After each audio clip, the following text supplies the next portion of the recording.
Hi, ఈరోజు Katyayani emporium నుంచి మీకు ఒక మంచి కర్రీ చూపిస్తున్నానండి. Liver curry. లివర్ ఫ్రై చేయడం కంటే కూడా కర్రీ చేసుకుంటే మనకు డైరెక్ట్గా పోషకాలు, విటమిన్స్ అందుతాయండి. ఇందులో ఏ విటమిన్ ఉంటుంది, B12 విటమిన్ ఉంటుందండి. ముఖ్యంగా ఈ లివర్లో ఉండే ఐరన్ మనకు హిమోగ్లోబిన్ ప్రొడక్షన్కి చాలా ఉపయోగపడుతుందండి. అయితే ఈ లివర్ కర్రీ తయారు చేయాలంటే మనకు కావాల్సిన మెయిన్ కొంచెము ఆనియన్స్ తాలింపు వేసుకోవాలండి.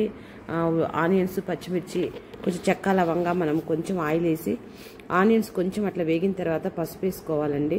పసుపు వేసుకున్న తర్వాత 1 స్పూన్ పేస్ట్ వేయండి. అల్లము వెల్లుల్లి పేస్ట్ 1 స్పూన్ వేసేసి ఆ పేస్ట్ కూడా అంతా బాగా కలిపిన తర్వాత మనము ఒక ఉప్పు, కారం కూడా వేసుకొని తర్వాత టమాటా కట్ చేసి పెట్టుకోండి సన్నగా.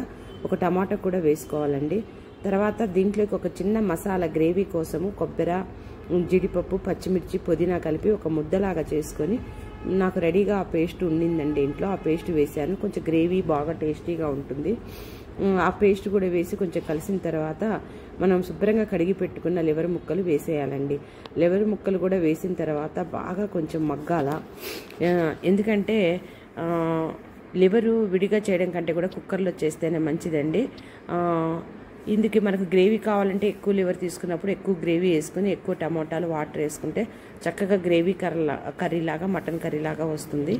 లేదంటే మనము తక్కువగా మసాలా వేసుకున్నప్పుడు కొంచెమే వాటర్ పోసేసి కొంచెం ఉడికిన తర్వాత కొత్తిమీర వేసేయండి. కొత్తిమీర వేసిన తర్వాత కుక్కర్ పెట్టేసి 3 విజిల్స్ వస్తే చాలండి. లివర్ బాగా ఉడుకుతుంది. లివర్ బాగా ఉడకాలండి ఫస్ట్. అసలు మనం తినాలి అంటే లివర్ చక్కగా ఉడికిన తర్వాతనే మనం తినాలి. కాబట్టి చాలా టేస్టీగా ఉంటుందండి. నా వీడియోస్ లైక్ చేయండి, షేర్ చేయండి, సబ్స్క్రైబ్ చేయండి. నా వీడియోస్ చూస్తున్నందుకు చాలా థ్యాంక్స్ అండి. అంతే చూడండి, లివరు కొంచెం అలా ఉడికిన తర్వాత కొన్ని ముక్కలు మునిగేటట్లు నీళ్లు పోసేసుకొని మూత పెట్టేసేసి 3 విజిల్స్ ఏనండి రానివ్వాల్సింది. అంతే, శుభ్రంగా ఉడికిపోతుంది. చాలా బాగుంటుంది కూడా. ఒకసారి ట్రై చేసి చూడండి మీరు.